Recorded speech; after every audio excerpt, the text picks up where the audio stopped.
जइबा नेवर जब राखिले हम देवर पियब हो जइबा नेवर जब राखिले हम देवर बुझला।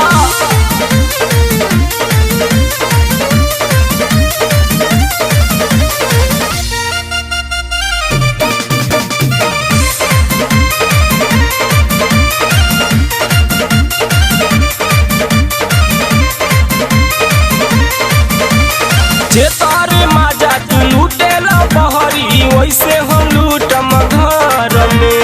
हमारा के छोड़ी के दूसरे के सैया बसावेला अपनी नजर में। जे तारे माजा तू लूटेला बहरी वैसे हम लूटम घर में। हमारा के छोड़ी के दूसरे के सैया बसावेला अपनी नजर में। ऊपर के सब कुछ किन किन देला दे दिहला हमारा जेवर पियब हो जइबा नेवर जब राखिले हम देवर पियब हो जइबा नेवर जब राखिले हम देवर। अरे बुझला हो।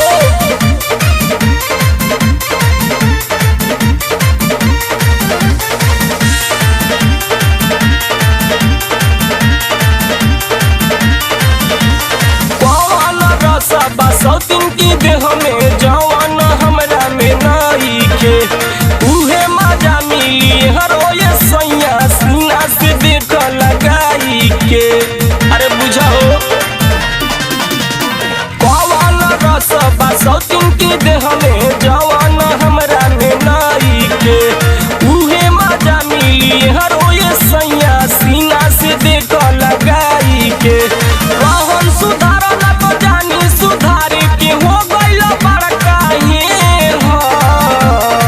पियब हो जइबा नेवर जब राखिले हम देवर पियब हो जइबा नेवर जब राखिले हम देवर बुझाई।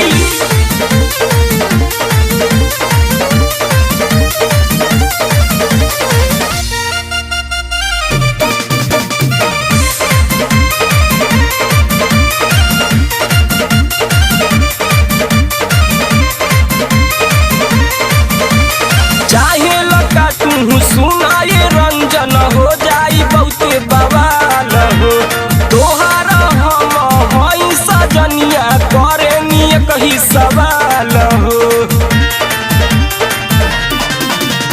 चाहे लगा तू सुनाए रंजन हो जाई बहुते बवाल हो तोहारा हम हई सजनिया करे निये कही सवाल हो।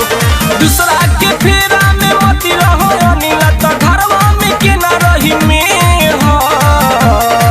पियब हो जइबा नेवर जब राखिले हम देवर रजब हो जइबा नेवर जब राखिले हम देवर। हाय गाइस, कैसे हैं आप लोग। आज का वीडियो का शूटिंग बहुत अच्छा तरह से हुआ है जो कि बहुत ज़्यादा मेहनत लगा है वीडियो बनाने में।